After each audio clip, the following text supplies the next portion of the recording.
Talking to yourself. Ever catch yourself thinking out loud when no one's around? That's not a sign you're losing it. It's your brain helping you think more clearly. Psychologists call this externalized metacognition, a technical term for something simple. Your thoughts become easier to organize once they're spoken. When ideas stay trapped in your head, they're vague and incomplete. Saying them out loud turns them into something your brain can work with, almost like a blueprint. That's why talking through a problem often leads to solutions faster, improves memory, and helps you stay focused when your thoughts feel scattered. It's also why children do it naturally while learning new skills. Athletes use self-talk under pressure, and even Einstein was known for quietly mumbling to himself. So if you catch yourself narrating a grocery list or muttering while searching for your keys, there's nothing to be embarrassed about. That's your brain doing exactly what it's designed to do.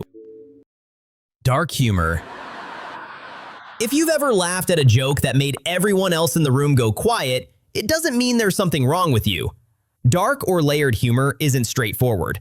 Your brain has to understand what's being said, recognize the taboo or morbid angle underneath it, and then flip that tension into something absurd, all in a fraction of a second.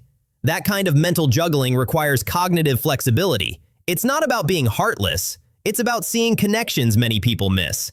This is why dark humor often lands best with people who enjoy wordplay, irony, or solving problems for fun. To them, the joke isn't just funny, it's clever. Research suggests that people who enjoy dark humor often score higher on intelligence tests and tend to show less hostility overall. So, laughing at an uncomfortable punchline doesn't make you cruel.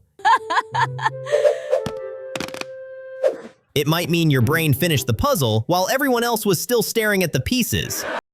Staying up late. If you find yourself awake long after everyone else has gone to sleep, it doesn't automatically mean you have bad habits. Research has found that people who lean towards being night owls often perform better on creative and complex problem-solving tasks.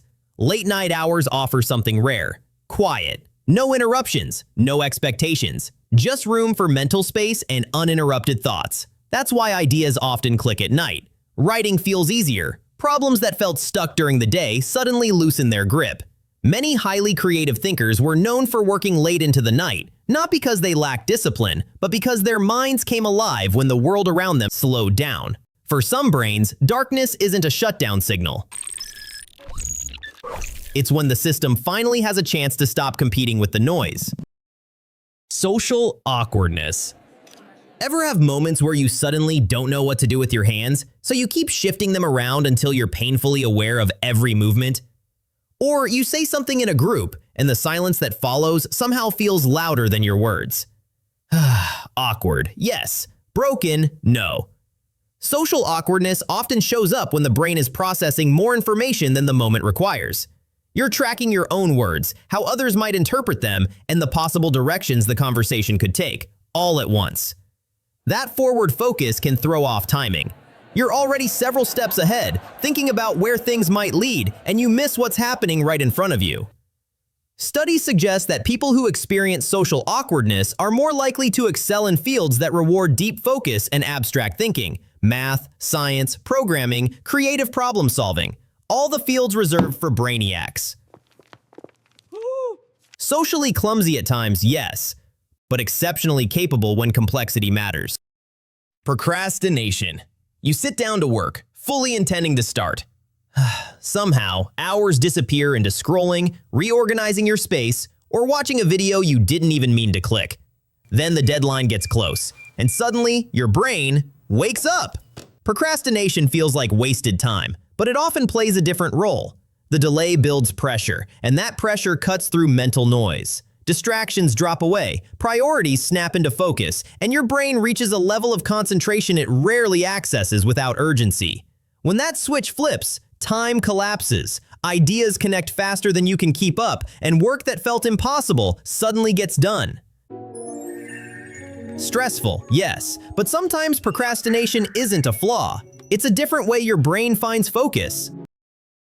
Being too sensitive. You notice small changes most people miss. A slight shift in tone, a pause that lingers a beat too long, a tension in the room that doesn't have words yet.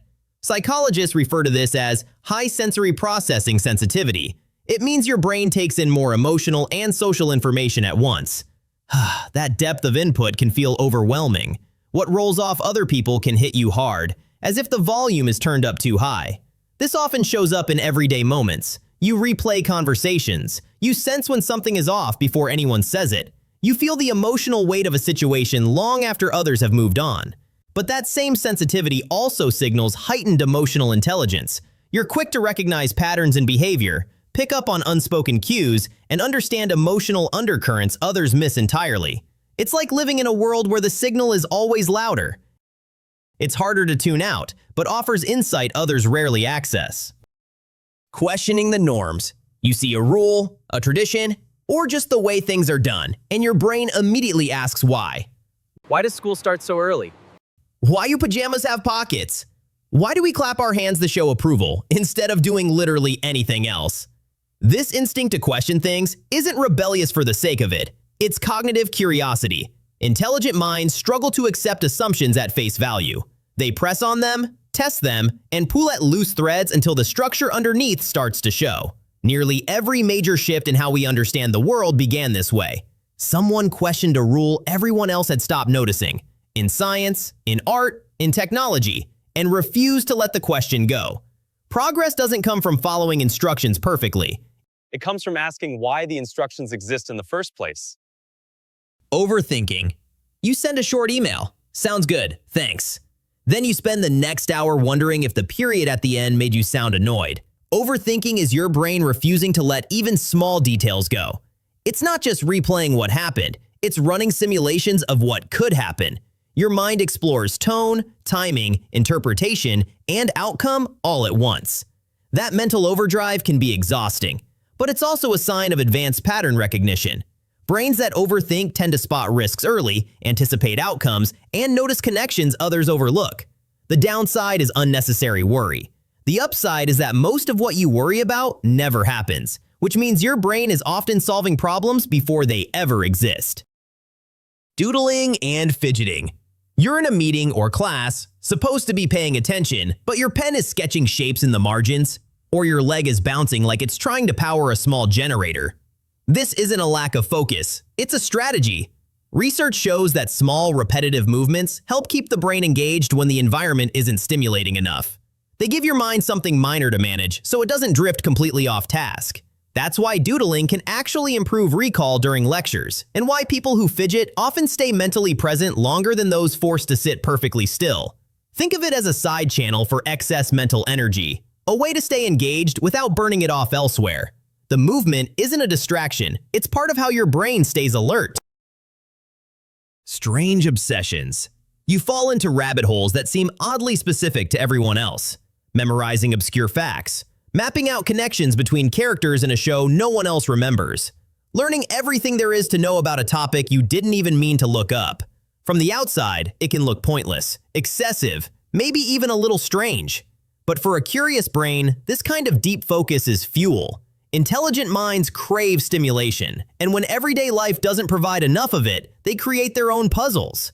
Obsessions offer systems to explore, details to master, and patterns to uncover. They give the brain something complex enough to stay engaged.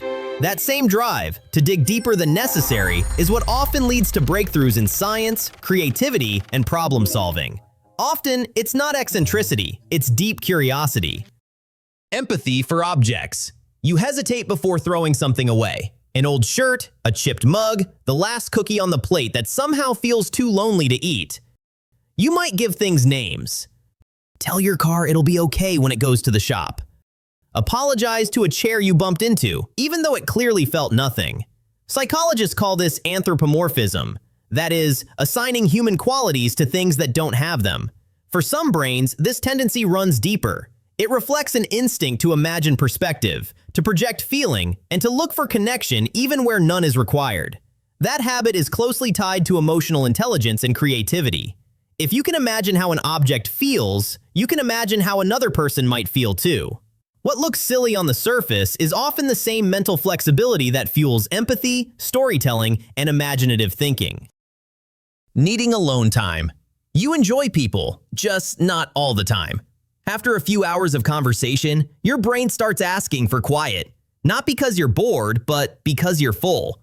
You recharge in silence, in stillness, in moments where no one needs anything from you. This isn't withdrawal, it's processing.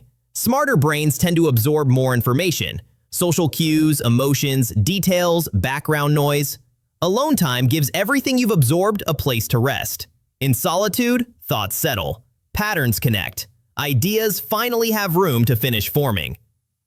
For some people, being alone isn't an escape from life. It's where their clearest thinking happens and where mental breaks quietly follow. A lot of the things we label as quirks or flaws are really just signs of how a brain adapts to the world. The same traits that make life feel louder, messier, or more complicated often carry depth, creativity, and insight with them. Brains don't all work the same way, and that difference is usually the point. Which of these felt familiar? Tell us in the comments below and subscribe for more like this.